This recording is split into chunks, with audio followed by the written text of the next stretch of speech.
here, unjustifiably in a position that I'd rather not be in, but the cream will rise to the top, oh yeah. Do you think this is your time? It's time! It's time!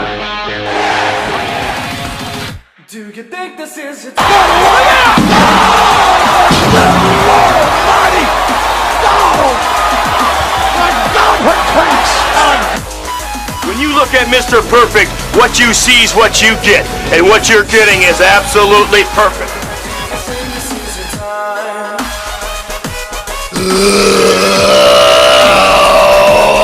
What a rush! Tell me, you stupid idiot. Do you think this is your time? Hey, yo! I'm gonna tell you with a tear in my eye. This is the greatest moment in my life.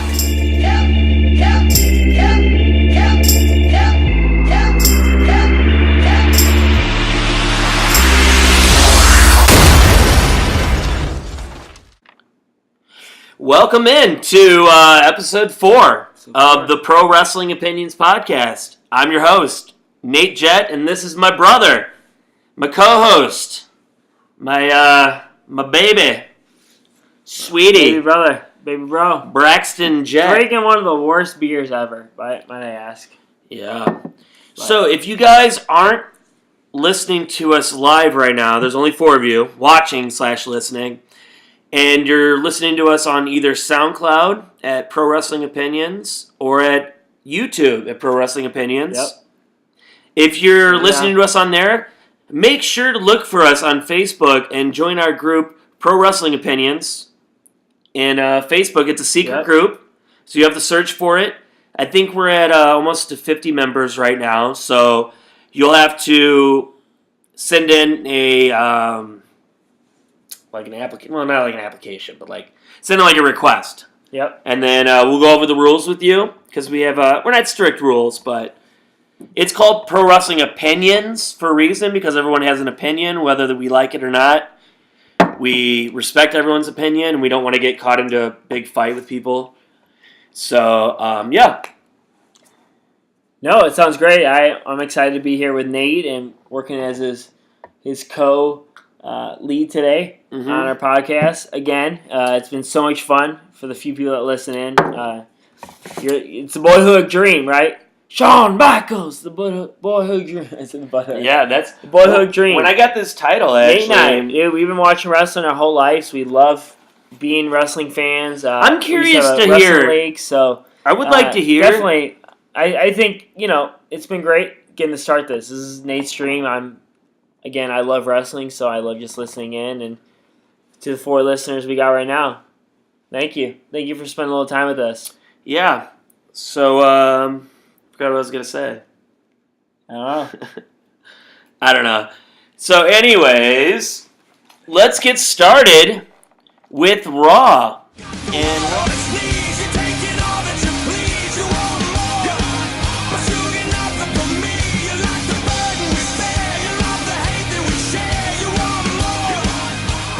Raw.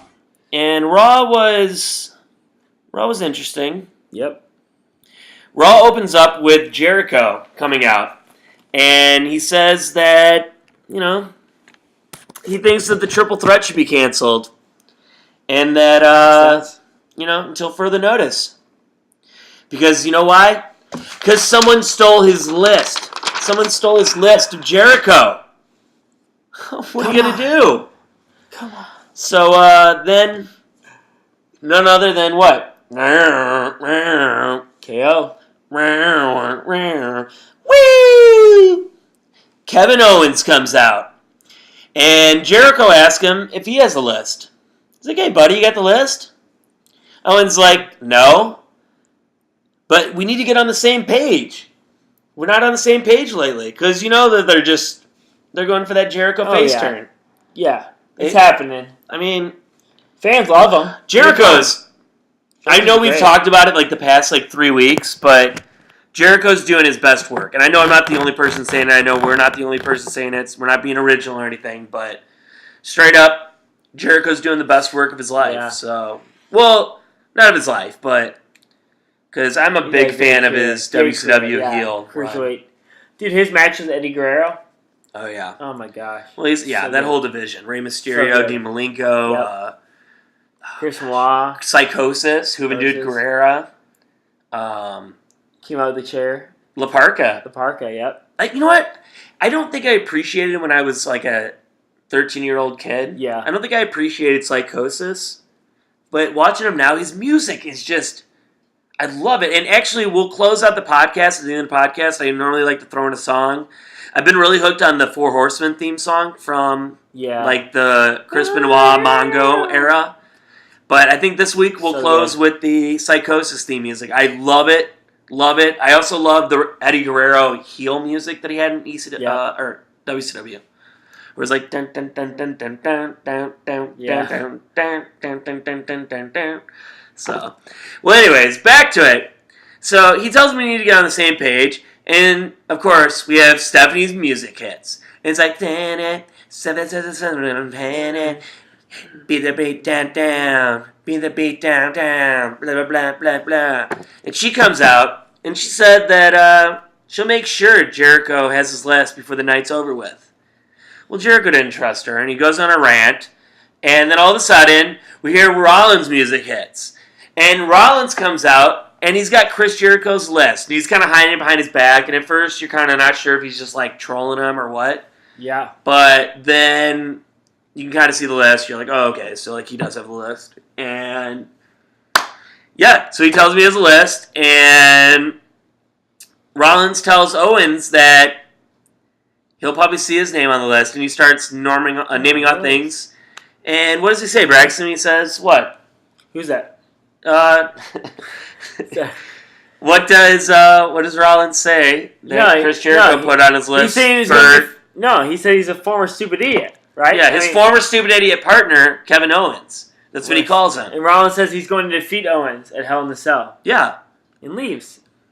I think he said he was taking him to hell with them, or maybe that's coming up, because you'll hear that a lot in this episode of Raw. So then Rollins leaves backstage, and then all of a sudden, I think we went to commercial and we come back, and Enzo and Cass come out, and they do their whole little shtick that they do. Always. And you know what? I don't remember a time back in the Attitude Era when the New Age Outlaws, like their whole shtick. Yeah. I don't remember it being like stale. No. Yeah. Because they were always doing something different. And also, they were part of a bigger stable. Well, no, but they always did the, they did the whole podcast. Oh, no. Yeah. I mean, that was edgy, right? Like, that was an edgy time period for... Yeah, but it's not about edgy. I mean, Enzo and Cass, they're calling people soft. They're obviously talking about guys not getting hard. Yeah. Right? I mean, no. No. That just means they're not tough or whatever, but... so they're talking about that. And this is the team that easily could have been in the Attitude Era, and they'd probably, they'd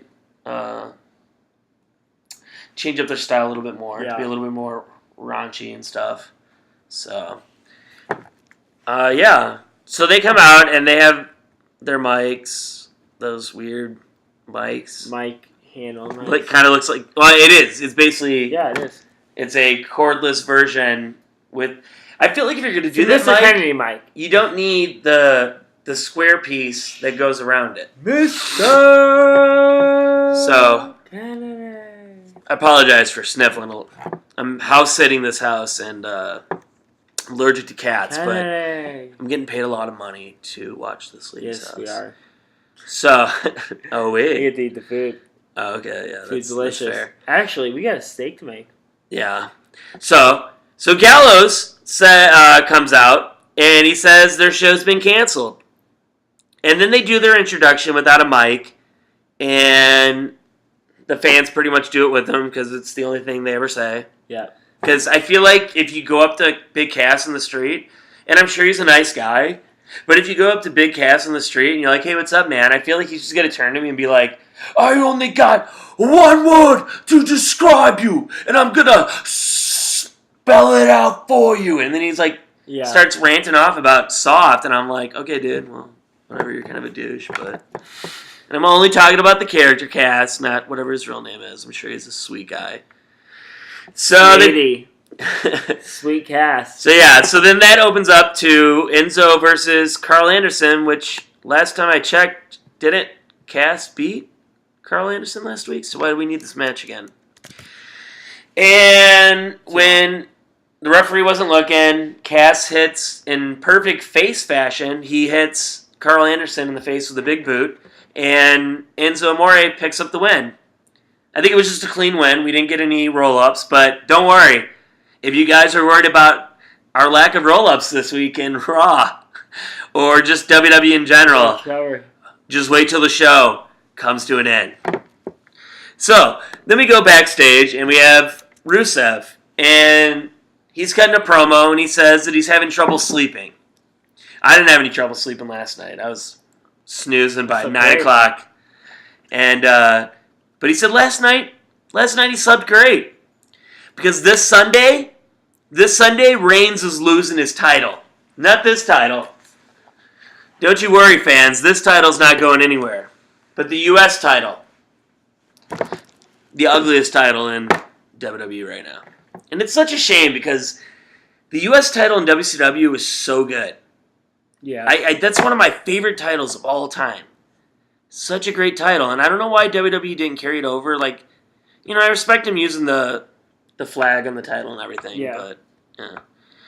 So, he said he had trouble sleeping, and Reigns is going to lose his title this Sunday.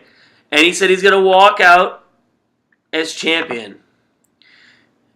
And Roman Reigns, he's going to be carried out as a loser. And then I think he just, like, yells Raw really loud, because he's like, Raw! He's like Braun. When Braun comes out, he's like, Braun! So next up, we have Bran Stark, is that what you're saying? Braun Stark, yeah. No spoilers. Have you seen the promo picture of? They released a little poster, Game of Thrones. Dude, when I was in Brunswick watching, getting to walk down in King's Landing. I don't know if we have any Game of Thrones fans, but such a cool experience, right? Like getting this show is just so real. But yes, Yeah. Bran Stark. If anybody watches Game of Thrones, you'll have to, maybe text us in a private thing that says spoilers on that. So next up we have Cesaro and Sheamus.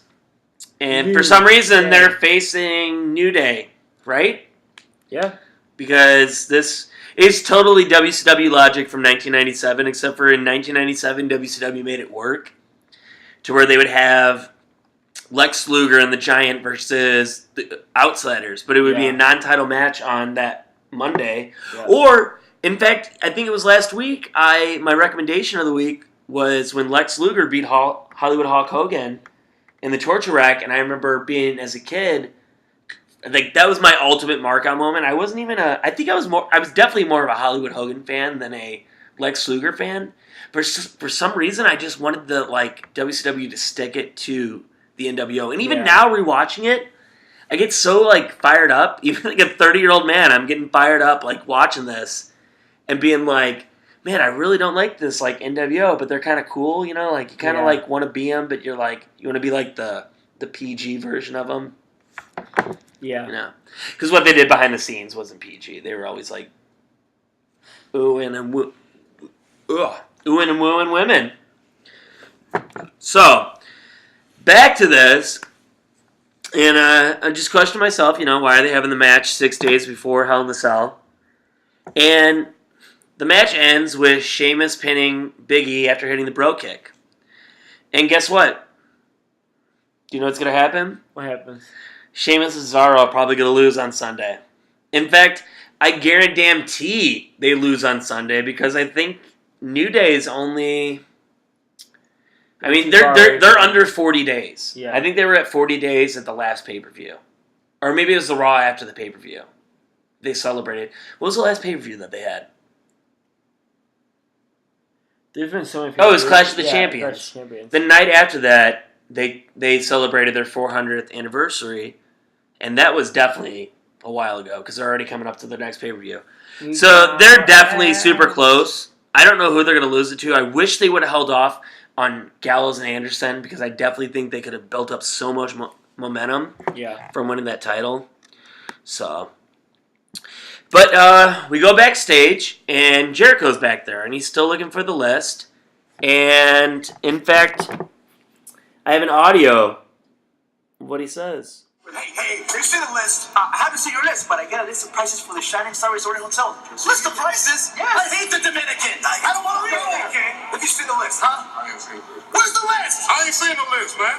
Hey, Scarf. Thanks. It's Titus brand. Dummy brand. Where's the list? Tell me where the list is. I want to know. Titus brand. Shanti, my friend. I hate Jinder Mahal. One must first find inner peace. Then, the list. This is my favorite part. Let me show you a breathing exercise that I learned deep in the Himalayas.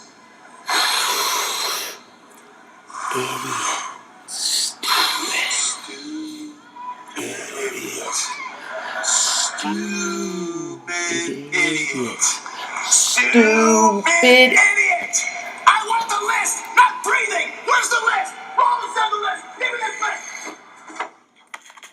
list! So, that was Jericho backstage. This guy, I mean, you might as well just call this episode Raw is Jericho. And there's no, witty puns or sarcasm or anything, because this guy straight up carried this episode of Raw. And if you don't agree with me, then you can fight me, because Jericho is the best thing going, and he's number one on my list right now as favorite wrestlers. And you know what? I contemplated it for so long, wondering if he was my favorite wrestler of all time. He's not my favorite wrestler, but he's definitely in my top 5, and I always kind of I don't know. Yeah. I always kind of wondered, is this guy really... Because, I mean, he's 40, 44, 45, somewhere around that. He might be a little older, a little younger. And he's having some of his best work of his whole career. That's crazy. And this is a guy that was probably supposed to go back on tour with Fozzy. Yeah. But he's probably loving what he's doing. And he's probably making a fortune off those t-shirts. Oh, yeah. I mean, if he would have came out with Stupid Idiot shirts instead of Breathe In, The Gift of Jericho, which is funny, but it's not... I mean, the List of Jericho shirt is probably going to come out soon, because, I mean... I wouldn't be surprised if they don't have actual lists of Jericho that you can buy, like little clipboards, that just have a sticker slapped in the back that says List of Jericho. So yeah, then we come back from commercial... And Jericho's still looking for his list. And he tells Stephanie that he's not wrestling if he doesn't get his list back. And she says she's going to suspend him if he doesn't compete. So just another thing that's setting up for Jericho's face turn. Yep. Well, then Reigns attempts to cut a promo. And he's so bad at cutting promos. But I thought the coolest thing that he said was that he's going to see Rusev in hell.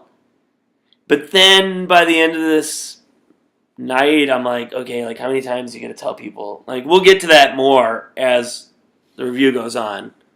But yeah, they say that a lot. So then Jericho's seen backstage again, and he's leaving with his luggage, and some bald random jabroni stops him, and he's like, hey, I think I've seen your list. Yeah, it's over there. And Jericho walks over to the corner, and it's Braun Strowman looking at the list. And I'm just thinking to myself, why didn't this guy works backstage for WWE. Why didn't you just say, yeah, Braun Strowman has your list, instead of being yeah, some guy. It's not like he's some average looking dude. Yeah. He's a big dude. Yeah, so he goes up to him, and he's like, I noticed Sami Zayn wasn't on your list. Yeah. And he gives him the list, and Jericho puts Braun on the list. He's like, he just made the list. I think he said it in a quiet voice. So then we go back to the ring, and Mick Foley comes out, and it's time for the signing of the women's Hell in a Cell match. Because, if they didn't have an official signing, it wouldn't be an official match. Because, the other, 8 matches, or 7 matches, 6 matches, somewhere around there, that are taking place that don't have contract signings, those aren't as legit. So this has to be the main event, right? Well, yeah. For Hell in a Cell? First female ever Hell in a Cell match? It definitely should be. So during the signing, Sasha said that there's no queens in wrestling, but there is a boss. and she's the boss. And she's going to fire Charlotte. But, no, she didn't say that. And she tells Charlotte that she may have been the first, but Sasha will always be the greatest. And Charlotte breaks kayfabe, and she's like, Sasha, how many times... Wait, I have to do more robot. Sasha, how many times have you been injured? And she's like, so many times this year that I can't even count, which I feel like is true. So then Mick Foley does... Oh, I wish I had audio recording of this. He just goes on a rant, and I don't know what's with Mick Foley, but he's been doing... And I'm sure it's just WWE telling him to do this. But he's been going on these, like, random... Just rants. And I remember when it was, like, special, when... I think the most recent time before he became the GM was when Rollins and Ambrose, I think, were fighting in the Hell in a Cell, which is a really good Hell in a Cell match, I believe from 2015. Was it only last year, or was it 2 years ago? It's hard to say. I can't remember. I want to say it's from 2 years ago, because I think the only one last year was Bray Wyatt and Roman Reigns, which is actually a good one. So, yeah. So, he does his unnecessary yelling about what it takes to be in the Hell in a Cell, and then he treats the Hell in a Cell like it's like a person. He's like, it's gonna tear you up, and it's gonna bend you over, and it's gonna rape you. Well, he doesn't say that, but, you know, he gets pretty crazy. So then we go backstage, and Tom, Mr. Robots, you can catch this dude on USA right after Raw. Oh, wait, no, that's Chrisley Knows Best. You guys ever check out Chrisley? That old ragamuffin? He's got a whole family and wife, but yet he just sucking on a ding-dong backstage. Guy is gayer than cum on a mustache. So...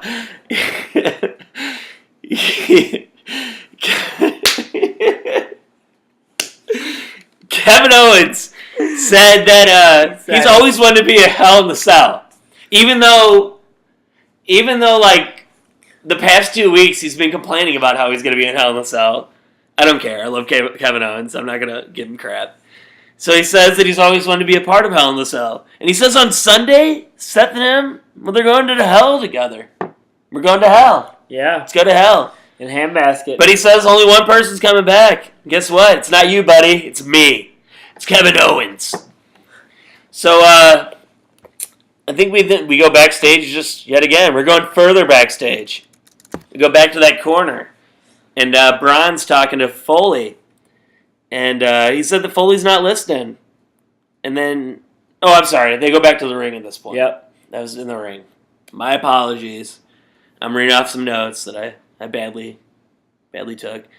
So Braun said that Foley isn't listening and that he wants competition. And then he's staring at Sami Zayn. And then they do like a little goose chase, like duck, duck, goose. And he starts chasing him around the ring, and then he eventually throws him in the barricade. Well, then as he's walking up the ramp, Sami Zayn gets up, and Braun he's like telling him to come on. And I don't know why, like Logic, right? WWE Logic that doesn't exist. It's like a fiction, right? Yeah. WWE Logic is that if you're really thinking about Braun and he wants competition, and then pretty much like your jobber superstar is ready to go and you're backing away from him, then it doesn't make sense on why would you come out there and want more? Like, what if somebody like a John Cena came out? Yeah. So if you're like comparing maybe you put like Neville and Sami Zayn, which shouldn't be at that level, but I guess somebody needs to be. Yeah. So you put them at that level, and I don't know. I try not to think too much, but sometimes it's hard to.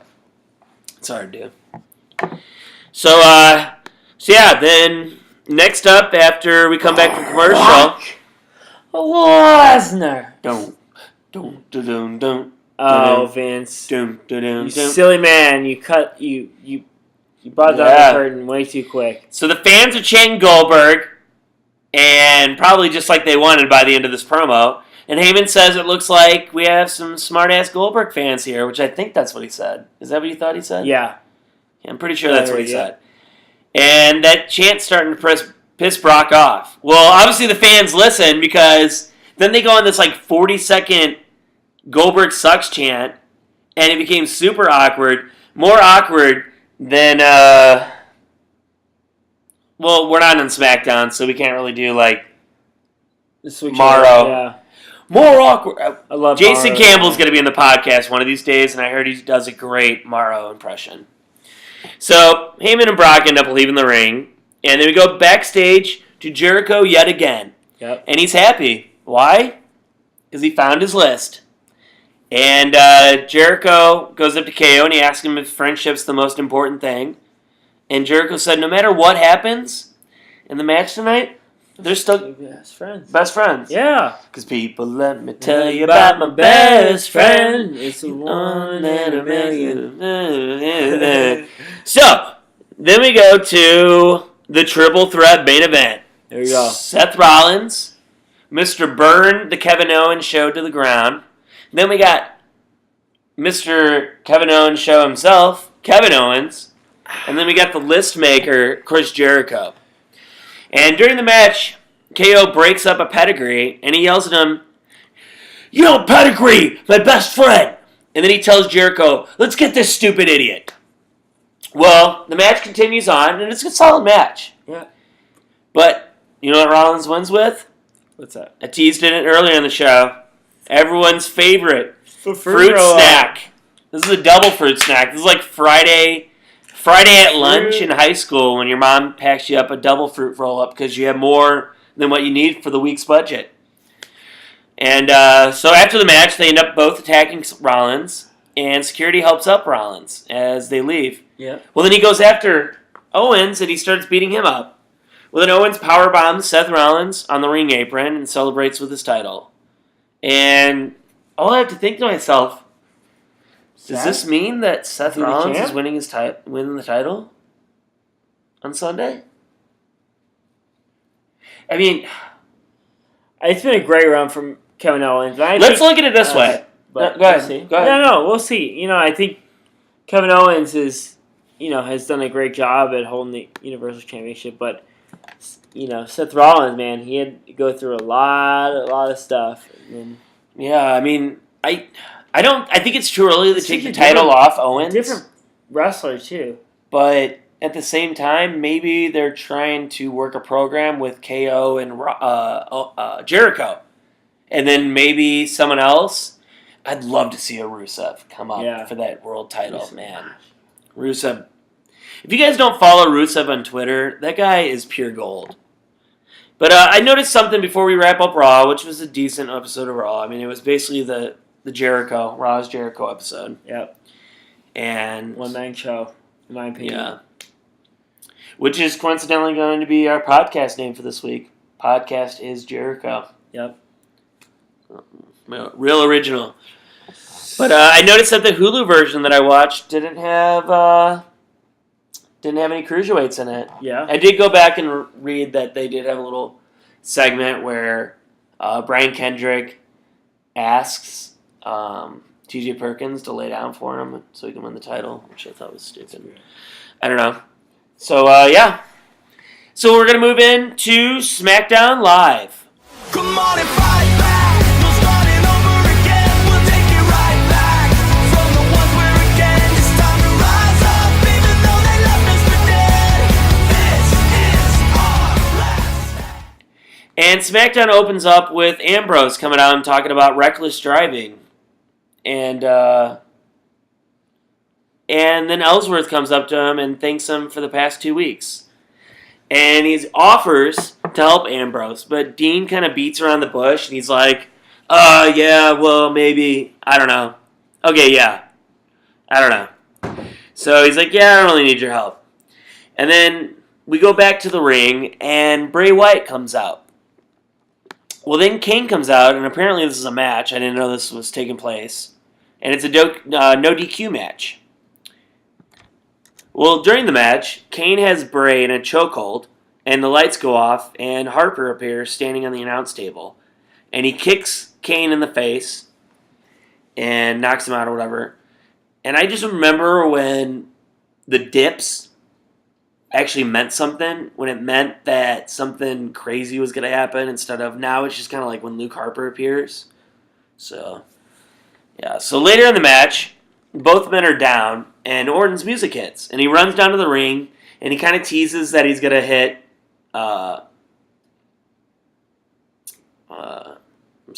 Bray Wyatt, right? And he gets into his position, and Kane's kind of setting up for the chokehold. But Kane's really good, and he's kind of like Big Show, where they're very obvious that they're about to take a bump.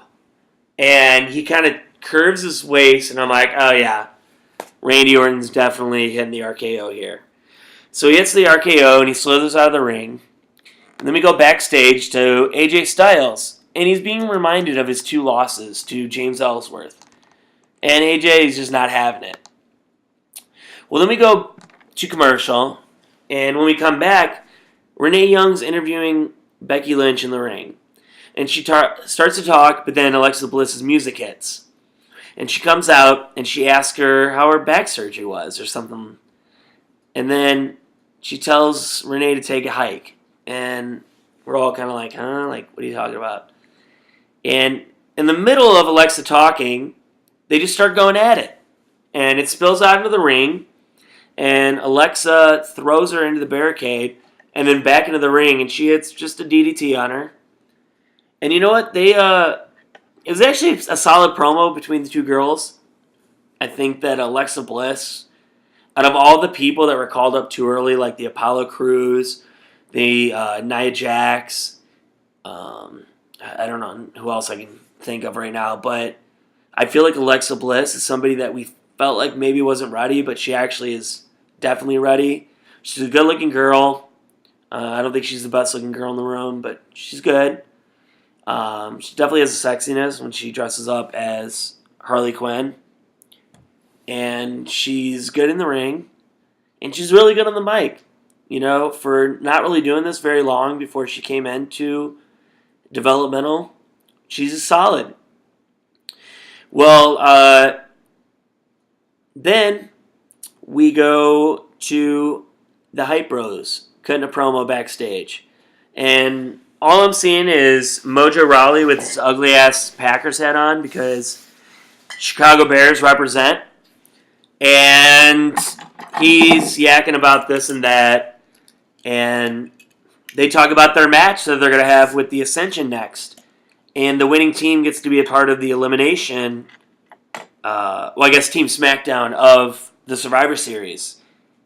And I'm just thinking to myself, wait, I thought it was supposed to be 5 tag teams on 5 tag teams. And now they're taking out the Ascension or the Hype Bros. Well, obviously it was the Hype Bros because they hit the Hype Rider for the win. And Ascension's not going to be in the thing, so whatever. I'm cool with that. I'm kind of done with the Ascension. I think it's time for them just to, I don't know, either build a makeshift tag team on SmackDown like they did with Cesaro and Sheamus, which I'm still holding out for an opportunity of Apollo Crews and Adrian Neville together as a tag team. They have very similar skill sets, and they're both bad on the mic, so maybe you can even throw in a manager or something, I don't know.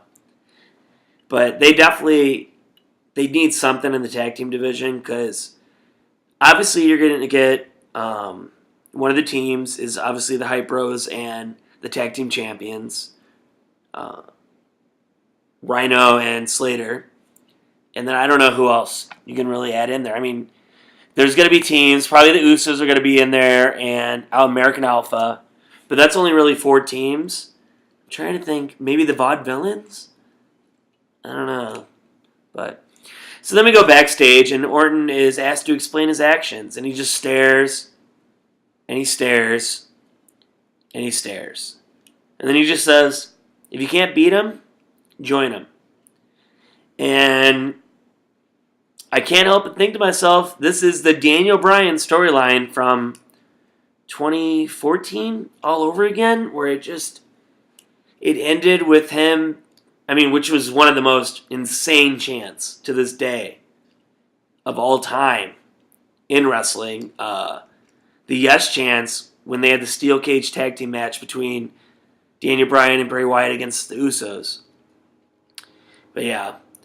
So speaking of Bryan, we go backstage and Bryan's on the phone and he's in his stand in the office and he's talking to Shane McMahon like he's his older brother, whatever.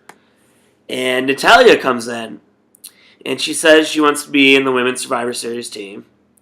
And Bryan says, well, that's funny you said that because whoever wins in the match tonight between you and Nikki Bella will be the leader of this team, and the loser won't be on the team at all. And I'm thinking to myself, wait, why is Becky Lynch not your leader? Why is Nikki Bella? But I'm not surprised. WWE, Vince McMahon, they love the Bella train. I'll give Nikki Bella. She's definitely gotten better over the years. Brie Bella, not really so much. But these girls are treated like royalty, and Nikki Bella. She is exactly who her boyfriend is. No matter if she's champion or not, she's the face of the women's division. In SmackDown, if it was a full division, she would be in NXT. She would be in Raw, no matter where she's at. So then we go to the match, and Nikki Bella beats her, and Carmella comes in from behind and attacks her. And I realized that after she gave Nikki Bella the X Factor or whatever, the Bella, I feel like they called it the Bronco Buster. They probably didn't, but I felt like they did, and I was kind of like, all right, really? You don't know the difference between the Bronco Buster, that stupid hump move, and the corner ropes? But I noticed that Carmella does a better X Factor than Brie ever did. So then we go backstage, and Dean's talking about tonight, and it's not all about fun and games. And he said, Karma's a female dog. Well, then we go back, and Miz is shown walking to the ring with the Spirit Squad. And then he comes out to the ring. I think we go to commercial break. He comes back. Miz is out with the Spirit Squad, and as soon as they started yelling and doing their cheer, I started to space out. I'm like, oh, gosh. Well, then Miz says something, I don't know. Ziggler comes out, and he's ready to go. Well, they start to go after Dolph. Well, then Slater and Rhino come out. And Miz tells Slater and Rhino to put their titles on the line against Spirit Squad. And Slater starts to say something, and then Rhino grabs a mic from him, and he's like, you're on! Well, then we get the tag team title match. And it ends with Rhino hitting the gore on Mikey for the win and retaining the titles. And I'm so done with the Spirit Squad. I didn't like them before, and I don't like them now, so they can go away.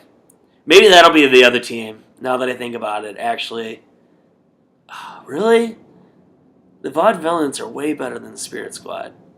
Even the Ascension, I mean, if done right, they would be a solid tag team. I don't know. I mean, they were good in NXT, so I don't know why it can't translate into the main roster. So backstage, Ambrose approaches Ellsworth, and James is begging him to be in his corner during the match. And Ambrose is finally like, okay, fine. Well, then we go to the ring, and it's Ambrose versus Styles. And Otunga, on commentary, asks JBL why he hates Ellsworth so much. Well, then he's asking him, he's like, you ever heard of Jeremy Lin and Lin Sanity? Well, this is Chin Sanity. And I thought that was pretty funny, David Otunga. I think he had a nice little funny comment last week, too. Well, then Morrow comes out, and he says that Styles is an avid gamer since age 8. And he used a cheat code to beat Ambrose for the title. Forgive my Morrow voice. It's really bad, but bear with me. Yeah, so he tells him that, and I'm like, just thinking to myself, well, that's the Morrow line of the week. And we're hoping to get, if Jason can't join us every week, I'd love for Jason to at least record a Morrow line of the week so we can play it on the podcast, have a little segment. That'd be pretty fun. So, towards the end of the match, Styles goes to the outside, and James Ellsworth's out there. And he starts, It's like Shawn Michaels when he knows he's about to like win the title. He's like hyping up. I'm surprised Mojo Rawley wasn't out there like coaching him. And he's like freaking out. And he hits him with the no chin music. And as he's celebrating, he looks in the ring and he realizes that referee Mike Chioda and Dean Ambrose are both staring at him. And they're like, "Are you serious? Are you serious?" Like, and Chioda's like, "Well, I no other choice. I got to call this one." And Ambrose lost. And not only did he lose, he lost his number one contender spot. So Ellsworth realized he messed up. And overall, this was it was an okay episode of SmackDown. I feel like kind of like how Raw was, where the main event was very entertaining, but the rest of the night was just kind of like, eh. So, yeah. We are going to move on to NXT.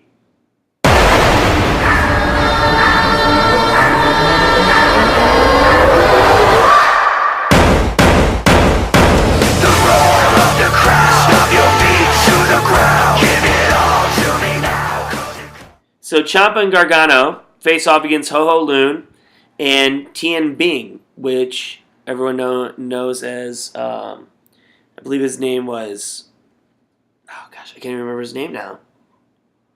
But Ciampa Gargano hit this like brutal double knee head to the head finisher for the win, and they advance in the tournament against the Revival. Well, then we go to Perkins and Ibushi being interviewed backstage, and Perkins asks him, if you were in WWE 2K17, what would be your rating? And he says, I would be 99. And yeah, so it's my really bad English impression. So then we move on, and Samoa Joe is also being interviewed backstage. And he says that what you see in Nakamura is a scared champion. And he's scared because of what's coming for him. And you know what's coming for him? Samoa Joe. Well, then we go back to the ring, and Aaliyah is facing off against Billie Kay. Aaliyah wins with none other than the Fruit Roll-Up. And after the match, Peyton Royce, Billie Kay, Aaliyah, and Liv Morgan all go at it. And I don't know.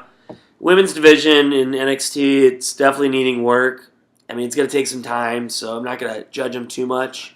I don't know. I mean, they're definitely they definitely gutted out NXT. I think Dana Brooke and I think Nia Jax should have stayed down in NXT for a little bit, and you can build off of them. You have Ember Moon. They're starting to build Liv Morgan and Billie Kay off of that. So then we go back to the ring, and we have Ty Dillinger versus Noah something. I don't know. Noah something. I don't know what his name is. Ty Dillinger wins with the tiebreaker, and fans chant 10 instead of 3. So it's like 10, 10, 10. And Ty Dillinger picks up the win, and he's interviewed on the stage. Well, then, none other than the Glorious One himself, Bobby Roode, hits him. And he gets him the Glorious DDT, or I don't know what they're calling it. So then we go to another squash match. And I actually know this girl's name. It's Asuka versus Thea Trinidad. Thank you. Thank you, Nate. And Thea Trinidad, never heard of this girl before. She's obviously just a jobber. But I just noticed that it felt like forever since we've seen Asuka. Oh, sorry. It's so good. My wife made a big sale. Sorry. If there's crunching on your headphones, we apologize. Late dinner. So Asuka ends up winning with the armbar, and which I'm surprised she didn't get the Asuka lock. A little confused. Oh well. And Regal comes out and he says that Asuka's next opponent was announced. And as many of you know, as I believe it was Frankie, right? Mm-hmm. Was it Frankie that said was his favorite women's wrestler? Mickie James. Yep. And she says she's paved the road for girls like Asuka. And then in Toronto, she's going to beat her for the women's title. Yep. Not one person believes that, by the way. No. Asuka ain't losing until at least Ember Moon. They might try to surprise us and build it up by having like a Billy Kay or Peyton Royce beater. That's what I felt like. You think that's what's The going way to they've happen? been using NXT with, those two girls. They've just been dominating the NXT world. Dude, I still love NXT. I actually really enjoy that tag team. I think they're just these young individuals that love wrestling and they want to be a part of it and have worked hard. Give it a little bit of time, so I enjoy it. Yeah, so anyways, moving on, we got Paul Ellering, Liga and Doom, native. Now he's got a new group of boys that we all know about. The Authors of Pain. Is he talking about anything important? No, just blabbers. He's talking about the previous match and then this one of the He asked one of the Somalians, Yeah. right? He's like, say something, and he's like, oh, no. And he's just yelling gibberish. Mm-hmm. I don't think that was real language. No, but it sounded like that. Yeah. But anyways, yep. So we get talks in language. We don't know, and then we got Lindsay Dorado. Lindsay Good. Dorado. And Mustafa Ali, which Lindsay Dorado's been on a few episodes of. I believe he's on Raw, and he's been on NXT a few Yes, times. he was on. I think Was he this the is Cruiserweight Mustafa's. What? Was he in the Cruiserweight Classic? Yeah. Yeah. So is Mustafa Ali. Yeah. In fact, all four of these men. Right. Because they're facing off against TJ Perkins and Kota Ibushi. And I actually want to get to to TJ Perkins and the news. Yep. Well, it's not really new. It's just kind of like if anyone listened to him being on the guest spot. Well, I guess I could just say it now. Yeah. Perkins ends up submitting Ali for the win. And they move on. And I forgot who they're taking on next week. Is it the Is it the Authors of Pain? No, Authors of Pain are going to face It's, the other group, the one I really like, Sanity. Sandy. Oh, okay. So they're taking on Sanity next week. Well, speaking of TJ Perkins, he was on Talk is Jericho. And it's actually a really good podcast. He is my age, TJ Perkins, 32 years old. And he's been wrestling since he was 14. He would be professional and stuff like that. And he talks about how he was very close to being in the movie Little Giants as Ed O'Neill's son. But I think it was like his ethnicity of being Filipino that didn't get it. Yeah. So, but yeah, that's a little early news or whatever, like just tidbits, I guess. So that was NXT. That was the week in wrestling. I enjoyed it. I mean, I've been on cruise control for a while. I just try to take. I'll be honest with you. I'm so excited for this Mojo Shinsuke Nakamura match. I am. Mm-hmm. The build-up's been great. The one-on-one, just slobber knockers they have. It's awesome.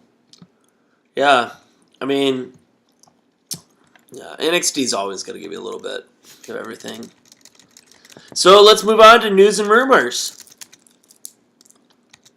And the first bit of news I have is, I don't know if you paid attention to the trophy night. Mm-hmm. Cavs game. The Cleveland Cavaliers. Undertaker was there in full gear. He was there, fake wig and everything. But you know what wasn't there? Were those rumored crutches that he had after his recent surgery. Yeah, what's that about? So, I don't know if he's just trolling people or what. So, also, it looks like our Facebook connection just broke out, so we will just go from there, and we'll just do audio only. I apologize to those who were watching us.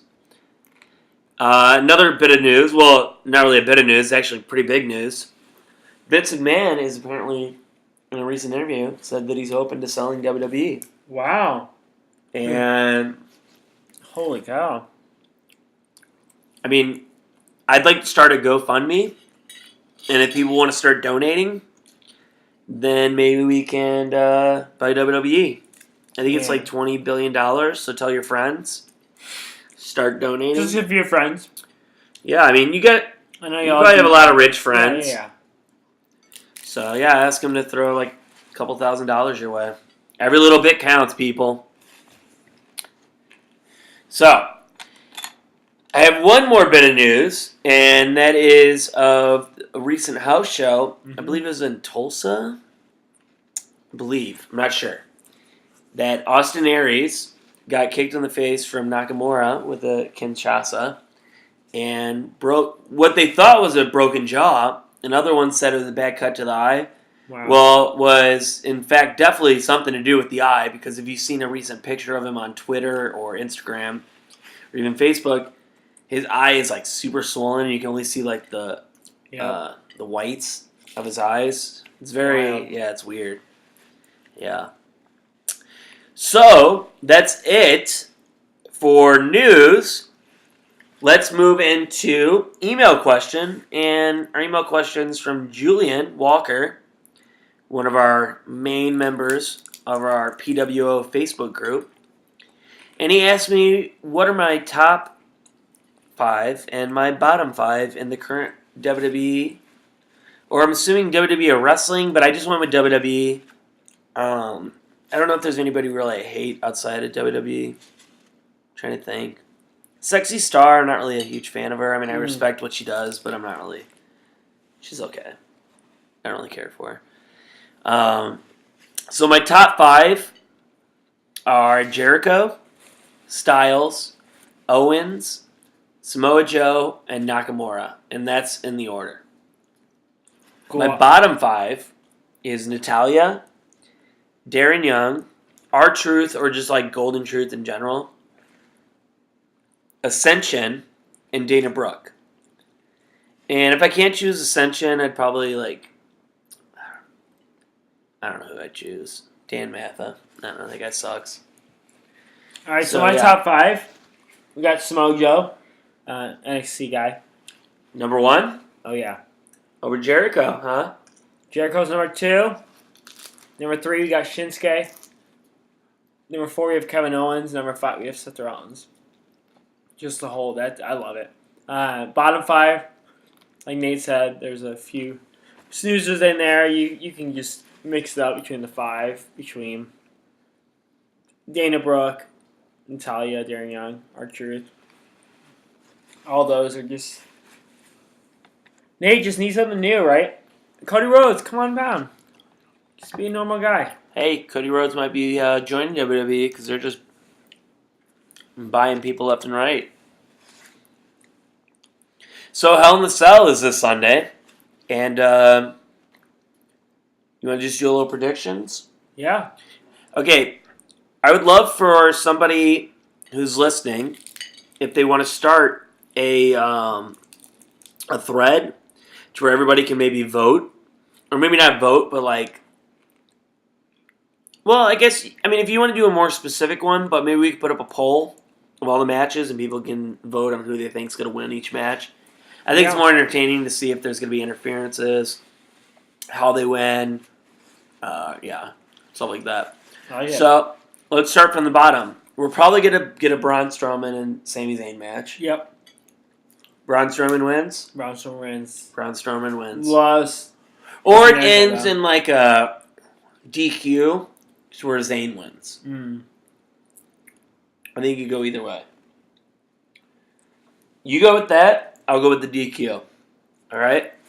That's a probably match. We don't know if that's going to happen, but they're pretty much teasing towards it, so hopefully it's not a pre-show match. Then we have the Cruiserweight title match. TJ Perkins and Brian Kendrick. What you got? I think we're just going to keep riding on the Perkins train for a little bit. You think Perkins wins? Yeah. Okay. If he doesn't, then maybe that pushes him more in the CWC Classic, where maybe they have a better chance of him and Ibushi winning. But I'll say that... Yeah, I'll agree. Well... Yeah. Yeah. I feel like a title has to change hands.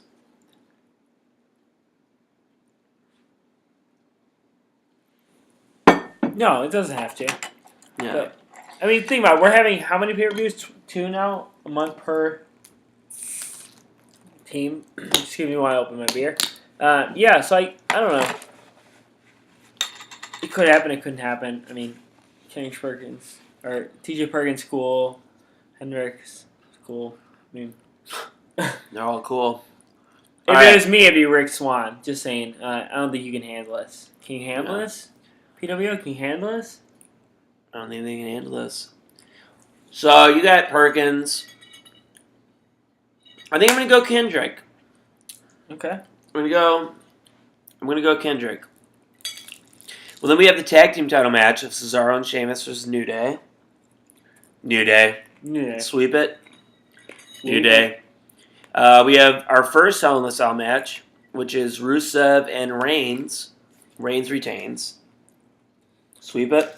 Well, my thought would be that maybe Reigns gets injured during this match, like that one where his rib popped out, and maybe Rusev takes it. But no, it's Reigns. I don't want to risk injuring anybody, but No. Definitely could pop back in. He'll be good to go by Monday. But yeah. all right. What about So Rusev loses, right? Yep. Reigns sweep. Charlotte and Sasha, first ever women's. I'm more of a Charlotte fan, but I'm gonna say Sasha Banks. Sasha, in her Sasha ain't hometown. losing her title again. Yeah, hometown, Boston. Well, normally that means if you're in hometown that you're gonna lose. Next we have Enzo and Cass versus Gallows and Anderson. Gallows and Anderson have to win this, right? They have to, yeah. At this point, Enzo and Cass Yeah. job out to even the Puerto Rican salesman. mm-hmm. And finally, that brings us to our main event. Seth Rollins and Kevin Owens. Who you got? Dude, two of my favorite wrestlers right here. I mean, it's like if the Cubs and the Cleveland Indians weren't as so passionate behind it, I would say that's like where I would compare it to. I wouldn't care who won that match, but honestly, if it's a different situation, Indians. different situation. Indians have been a while. Cubs have been a while. I mean, obviously because the Cubs are in Screw there. the Indians. Yeah, again, but I think Rollins. I'm gonna go Rollins. I think it's going to turn over here. We're going Rollins. All right, I'm going Owens. Okay. So we got Do we have a Chris Jericho interference? Jericho Yeah, definitely is going to be involved somehow. Maybe Jericho slips something to Owens through the cage, and Rollins gets to it first and uses it, and then Owens blames Jericho for the losing of his title. Yep. Maybe something like that. I don't know. So, as we wrap up the podcast, I want to give my recommendation of the week, and that is Fall Brawl, WCW's Fall Brawl, 1997. And I labeled it Larry Has Finally Had Enough. And Larry Zbyszko kept teasing and teasing that he's going to be involved with Scott Hall somehow, taking him out. And he ended up being a referee in this match between Lex Luger and Scott Hall. That's all I really want to say. Great pay-per-view, though. Guys, you need to go check it out. Great year of wrestling, especially even if you just look only at WCW. Great year of wrestling during 97. That's my recommendation of the week. And I just want to wrap it up by reminding you guys to email us questions. Email us any, ask us who our favorite stable all-time is, our favorite whatever, who's our top this, our top that, who's our bottom this, bottom that. What do we like about wrestling? How do we, maybe just ask a question that everyone can answer. Write us in at prowrestleopinion@gmail. That's prowrestleopinion@gmail. And tweet us at pdubopinions. That's PDUB opinions. And make sure to follow us, like us, check us out on SoundCloud, Facebook, and YouTube. Yep. Like us, subscribe to us, request to follow in our group, tell your friends about us. That's at Pro Wrestling Opinions. And yeah, so that's our week in wrestling. And yeah, you got anything to say Hey, before Psychosis comes out? I know. Well, it was great again, just getting to talk about wrestling and seeing you guys pop in. Facebook Live was just a test run. We hope some of you will tune in and say, yes, no, this is good, this isn't good. I don't have much time, but hopefully for the ones that, settled in for the last 2 hours, got to hear some informative things. We're just excited, honestly. I love doing this. It's so much fun. And Nate Jett, no one, I'll be honest with you, no one knows more about wrestling than Nate Jett, probably one in this world. I mean, this guy knows his wrestling, so. Stop. You know what I mean? Stop. Ask questions, but at the end of the day, Nate Jett's going to be buying WWE, Vincent Kennedy. I do want to buy WWE, so donate. We actually don't have anything to donate to, but fund me. Mail us pennies. All right, guys, so until next week, everybody stay safe and have fun and try to make the most out of Hell in the Cell on Sunday. So we'll see you next week, guys. Later.